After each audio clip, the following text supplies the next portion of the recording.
Hello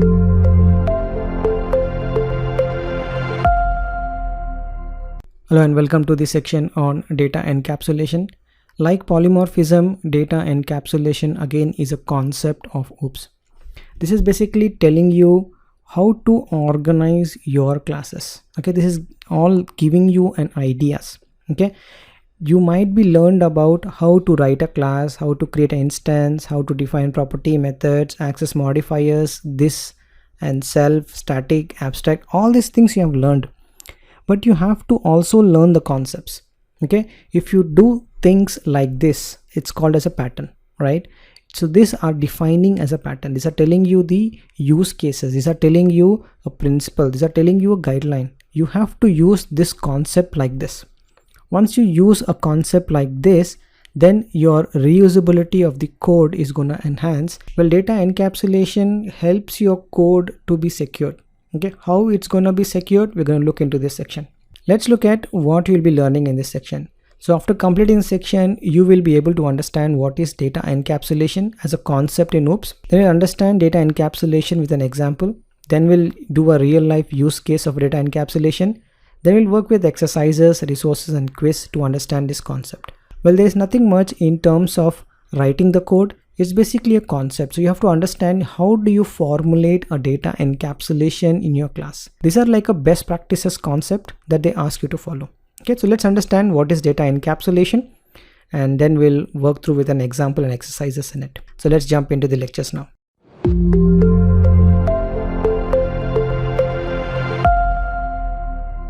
Hello and welcome to the lecture on data encapsulation. So let's understand what is data encapsulation. So the image here actually looks like a capsule, right? The purpose is to look it like a capsule. Okay, it has two parts to it. Okay, if you have gone so far doing all the exercise and examples and have you watched all the previous concepts, you know by now class is a combination of property and methods, right? There are two things in it. You are sometimes defining properties or you're sometimes defining methods. So class is basically a combination of two things. That's why it's showing as a capsule, right? It's basically a property and a method. Okay, and what is a concept of data encapsulation? You can read through it. Data encapsulation is a OOPS concept, which means in the class you hide the properties. That's basically one of the concept of data encapsulation. You are encapsulating the data, you are hiding the data. Hiding the data is basically the concept of class, not the data as in data but the properties. Hiding the properties and make them access only via the methods. You have to understand this concept and you have to remember this definition. Don't by heart this, but think through from a real life example. You have a car. Okay, you want the user to access the car with some of the components of it, right? You have a steering wheel, you have a gear rod, then you have a brake, you have an escalator, and all those things. You just have an interface to access your car. You don't want to give the access inside the engine where he can just press a button inside the engine or pull some components inside the engine. Okay, so for a user you only want him to access via a couple of ways. Okay, you don't want to expose all the properties of a car to that user. Okay, that is basically the real life concept where you're hiding everything. The car hides all the things. It just give only the important things to be accessed to that property via the methods. So the steering is a method, increase speed, decrease speed, apply brake, change gear. These are only the methods that is available, but these are just the way you're controlling the properties of the car. How you're controlling the engine is via the gear rod. So gear rod is just your method, but the properties is basically inside your engine. All those chain and all those rods working together and all the gears that is working together inside the engine to run the car. So you're not actually giving access to those properties. You are creating a method, you're creating a gear rod, and then using that gear rod, you're trying to change that properties. Okay, that's the concept of encapsulation. So when you're writing a class, you have to think of encapsulation concept. So I'm writing a class, I have to think about encapsulation concept. And that concept is I have to hide my properties and I have to make them accessible only via the methods. Okay, that's why it is shown as a capsule wherein properties are hidden and you get the access of these properties via the methods. And if you have remembered the previous concept, we have something called as getter and the setter methods. We have discussed about that. Getter and the setter methods are the way to access your property. You don't give direct access to the property, but you give via the method. And can you guess what is the access modifier that you give to your property to make them hidden? Make a guess. Yes, it's correct. It is private.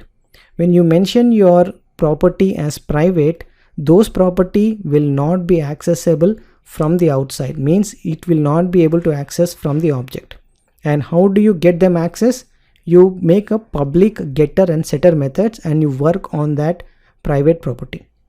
Okay, so let's understand more about this data encapsulation. Properties are marked as private. We discussed about it. When you mark property as private, it is hidden. And you define public get property and a set property method to access that property. That is the getter and the setter method. Data encapsulation is a design pattern or a concept. Always remember, these are design patterns.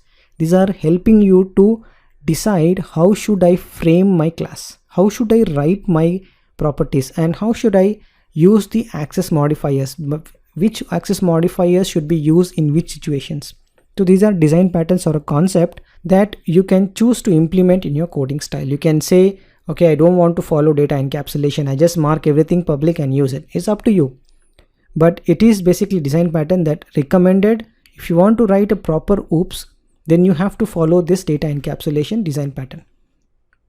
And then how do you access the methods? These methods are called as getter and the setter methods and are defined with standard naming convention that we have seen previously. We'll also try to write one more time to understand this concept better. So you have a class called user. It has a property called name which is marked as private. So your property should be hidden. That's the first concept of encapsulation. Then you need to have methods to access it. You have a getter method and a setter method. Setter method sets the value, getter methods return the value. How do you write the setter method? This is the naming convention. It's not mandatory you have to write like this, but this is a naming convention that you have to follow. That's easy that every developer follow the same naming convention. Okay, so you have to write set small case, then you have to write the uppercase of that variable and then following the lowercase, and always make a practice to define your variables in lower cases. Then you pass the same name so that you know you are assigning that parameter to that property of that class.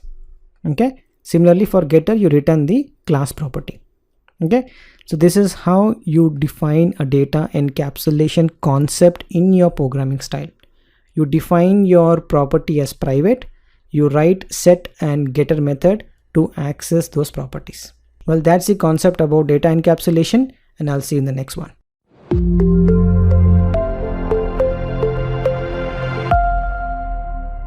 Hello and welcome to the lecture on example of data encapsulation. So let's write a simple class to understand data encapsulation.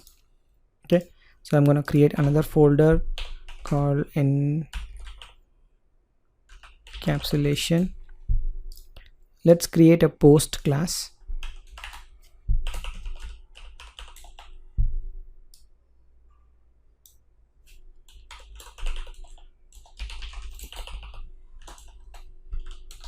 Okay, inside this we have to define one property which is hidden. So we'll say private post, which is hidden, right, using the private access modifier. Then you have to write public functions. And how do you write set and get? You have to write set and you have to write get. Then this is a post, so you have to write an uppercase letter and then post. Okay, for set you need that variable. For get you will need a return type. Okay, get is easy, you just return that value.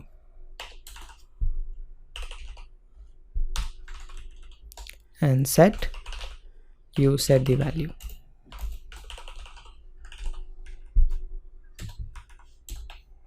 Okay, so let's write the post.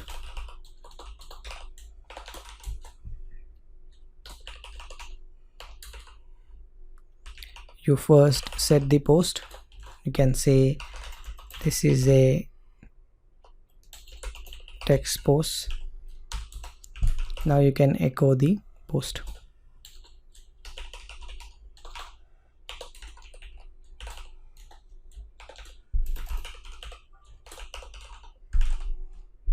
Okay, so let's run this. Okay, so it's not about what you're executing, but look at your code. Okay, this code is following a data encapsulation concept. You can say data encapsulation concept or design pattern is followed.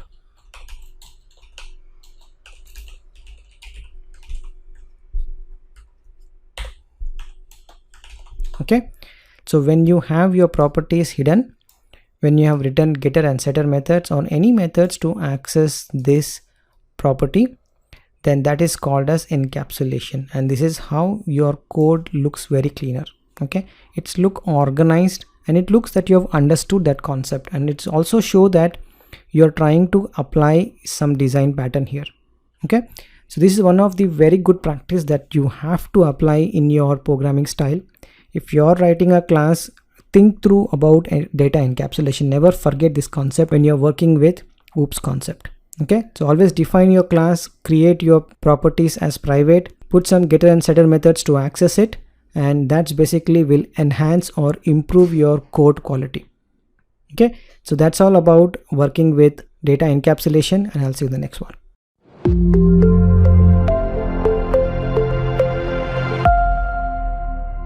Hello and welcome to the exercise section. Well, this exercise is pretty simple and straightforward. You have to define a student class. You have to define three properties: ID, name and class, and then you have to show the data encapsulation concept. Well, I want you to implement with your own concept. Implement with whatever you have learned and understood. This way you know whether you have learned correctly or you might not have understood this concept properly.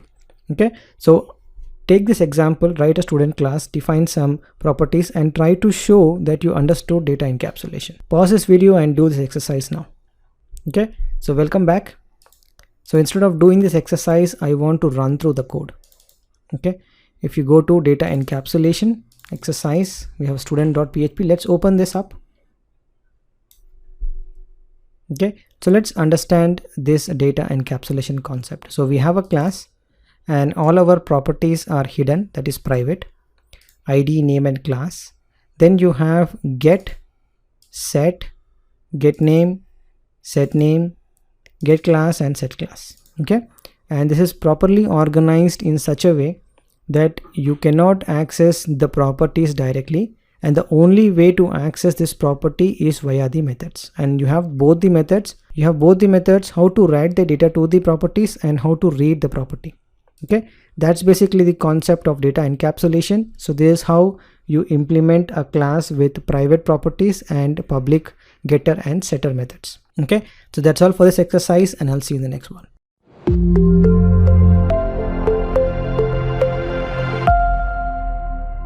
Hello and welcome to the summary section of data encapsulation. So by now you should be able to explain what is data encapsulation to anybody. If someone asks you what is data encapsulation in OOPS, you should be able to at least explain in your own words. Okay, if you are not able to explain in your own words, you have to go back and watch the video. Okay, you have to watch the video, and other ways you can come back to me and post your questions to me, so that I'll help you understand what is data encapsulation, or any other questions you have around the topics. You can always feel free to ask me in the Q&A section. Okay, but make sure these concepts that you're learning, well, these are the components of an OOPS. So once you combine all these components together, you basically, well, you can write a better programming language with OOPS. So I highly recommend, if you have come to this section and you haven't understand data encapsulation, you have to go back and understand data encapsulation. But I assume you have understood what is data encapsulation, and you have also done the example and exercise, and you understand where in real life you will use the data encapsulation, and you have also taken some quiz and you have done the exercises to understand this concept better. Okay, so that's all for this section on data encapsulation, and I'll see you in the next one.